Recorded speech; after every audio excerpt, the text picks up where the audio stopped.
کہ غزل اس نے چھیڑی مجھے ساز دینا، ذرا عمر رفتہ کو آواز دینا۔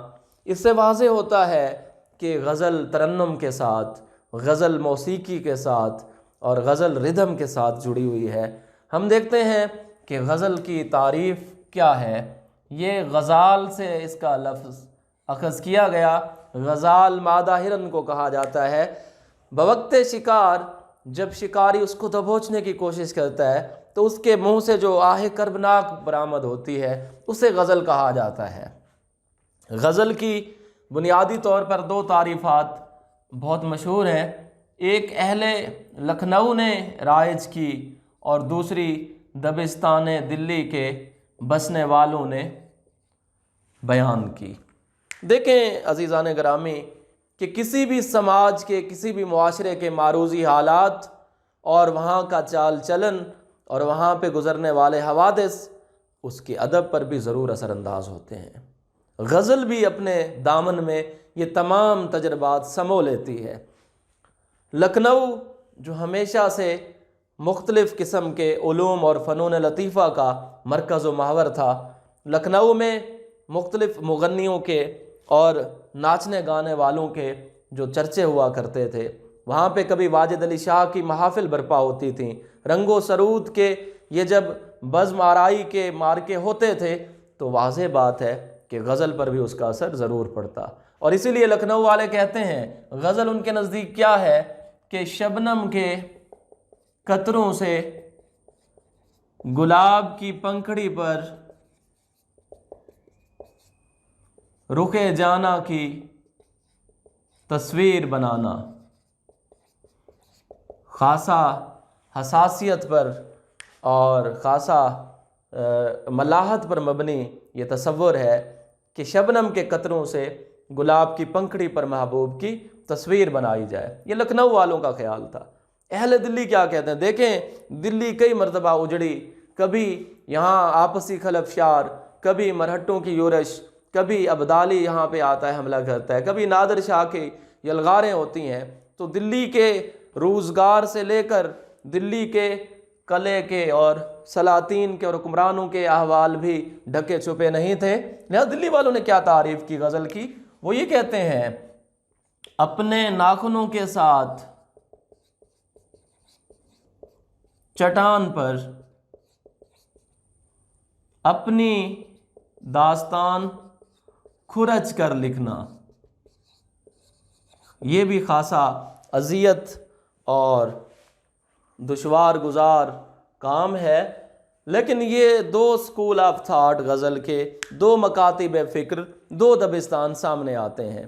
ایک طرف لکھنؤ کی نمائندگی کرتے ہوئے ہمیں مرزا رفیع سودا دکھائی دیتے ہیں اور دوسری طرف دلی کی نمائندگی کرتے ہوئے میر تقی میر دکھائی دیتے ہیں۔ ایک طرف مرزا سودا یہ کہتے ہیں سودا کے جو بالیں پہ ہوا شور قیامت، خدام ادب بولے ابھی آنکھ لگی ہے۔ دیکھیے ملاحظہ کیجئے کیا روب ہے، کیا تنتنا ہے، کیا حشمت ہے۔ دوسری طرف میر یہ فرماتے ہیں سرہانے میر کے آہستہ بولے ابھی ٹک روتے روتے سو گیا ہے۔ تو یہ دو موضوعات عموماً ہماری تدریس اردو میں غزل کے اندر پہلو بپہلو چلتے ہیں۔ اب غزل کے یہ تو معنی ہو گئے لغت کے اعتبار سے۔ اصطلاح میں غزل عمومی طور پر ایسی نظم جس کا ہر شعر مختلف مفہوم کا حامل ہو۔